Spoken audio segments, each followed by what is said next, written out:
Hello everyone, কেমন আছো তোমরা সবাই? আশা করি ভালো আছো। তো আমিও ভালো আছি। তো এখন থেকেই তোমাদের সঙ্গে না আজকে ব্লগটা স্টার্ট করছি। তো চলো দেখতে থাকো। দেখো ওইদিকে সব ব্যাগপত্র গোছানো হয়ে গেছে আর আমি রেডি হয়ে নিয়েছি। আর আজকে চলে যাবো বাড়ি। তো বেশ কদিন ছিলাম, অনেক ঘোরাফেরা করেছি, এবার বাড়ি যাব। সেই জামাই ষষ্ঠীতে এসেছিলাম, তো 10-12 দিন মতো হয়ে গেছে। তো আজকে বাড়ি চলে যাবো। তো মা এদিকে মাটন রান্না করছিল, চলে যাবো বলে, আর দিদার সঙ্গে আমি সেই টাইমে একটু দেখা করে এলাম বাড়ি যাব বলে। আর মা একটা টেস্ট করতে দিল, তো খেয়ে দেখলাম। তো আমি খেয়ে যাব না, রাহুলকে দিকে খেতে দিয়ে দিয়েছে, কারণ অনেকটাই রাত হয়ে গেছে, আমি খেতে বসলে অনেকটাই লেট হয়ে যাবে, তাই জন্য রাহুল খেয়ে নেবে, আমি বাড়ি নিয়ে চলে যাবো।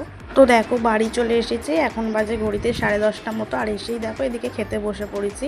আর বাইরে খুব বৃষ্টি হচ্ছিলো, তাই জন্য মা তো আসতে বারণ করছিল, আমরাও ভেবেছিলাম আসতে পারবো না। তারপরে টোটো করে চলে এসেছি ঠিকই। তারপরে দেখো বাড়িতে এতদিন ছিলাম না, সব কৌটোগুলো নোংরা হয়ে গেছিলো, সব মেজে ধুয়ে আবার নতুন করে যেই জিনিসগুলো এনেছিলাম, চানাচুর, বিস্কিট, তাতানার পাপানের দুধ, সব ঢাললাম ওইগুলো। আর এখন দেখো ঘড়িতে 1টা মতো বেজে গেছে, তাতানার পাপান এখনও ঘুমায়নি, ড্রেসিং টেবিলের উপর বসে বসে খেলা করছে। তো চলো আজকের ভিডিওটা আমি এখানেই শেষ করছি। যদি ভালো লেগে থাকে লাইক, কমেন্ট, চ্যানেলটাকে সাবস্ক্রাইব করে দিও। তো চলো আজকের মতো টাটা।